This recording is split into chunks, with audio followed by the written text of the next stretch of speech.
지난 15년 동안에 진행된 코호르트 연구 우수 사례 발표가 바로 며칠 전에 있었는데요. 그중에 가장 많이 다루어진 그 사례가 바로 이 코골이 무호흡증에 관련된 거라고 해요. 그러니까 많은 분들이 경험이 있으실 거예요. 특히 남성분들은 저도 가끔 그 집에서 잠자다 깨우더라고요. 숨을 안 쉬고 뭐 죽은 줄 알았다고. 그러니까 이게 수면과도 관련이 있는 거죠, 이게. 그렇죠. 코골면 수면 무호흡이 생기게 되면 이제 그 산소의 불안전 연소가 되기 때문에 내장 지방이 쌓일 수밖에 없고요. 교감 신경이 활성화되기 때문에 코티졸이 증가해서 코티졸이라는 호르몬 때문에 내장 지방이 축적되기 때문에 대사증후군이 생기고 수면과도 관련이 있다고 볼 수 있습니다.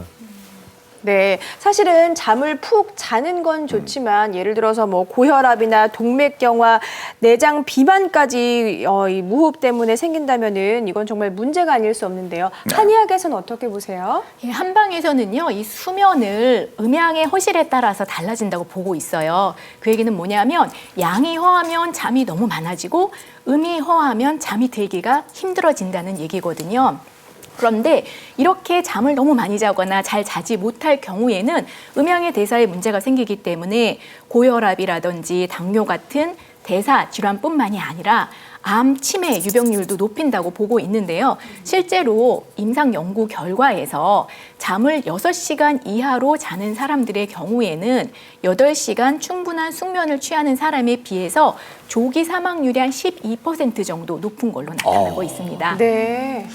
수면과 관련이 있었어요. 그 코골이랑 그러면은 이제 수면 무호흡증이랑 결국엔 뿌리가 같은 거 아닐까 싶은데요. 조금 차이는 있습니다. 왜냐하면 수면 무호흡이라는 것은 이제 10초 이상의 그 산소의 공급이 정지되는 상태를 갖다 우리가 수면 무호흡이라고 얘기를 하는데요. 실제적으로 이제 우리가 수면 무호흡은 꼭 코골이 말고도 중추성 수면 무호흡도 있거든요. 그래서 사실 이제 우리가 뭐 코골이라는 것은 수면 중에 그 기류가 컴퓨터 그래픽을 보게 되면은 기도를 통해서 들어가는데 목 주위에 이제 근육들이 이제 이완이 되면서 저 기류로 인한 소리의 잡음이 발생되는 것이 코골이라고 하고요. 저렇게 이제 인후 주위의 근육이 너무 이제 밀착돼서 기도가 좀 폐쇄가 되고 산소의 공급이 10초 이상 정지됐을 때 그런 것을 우리가 이제 수면 무호흡이라고 얘기를 하게 되는 것입니다.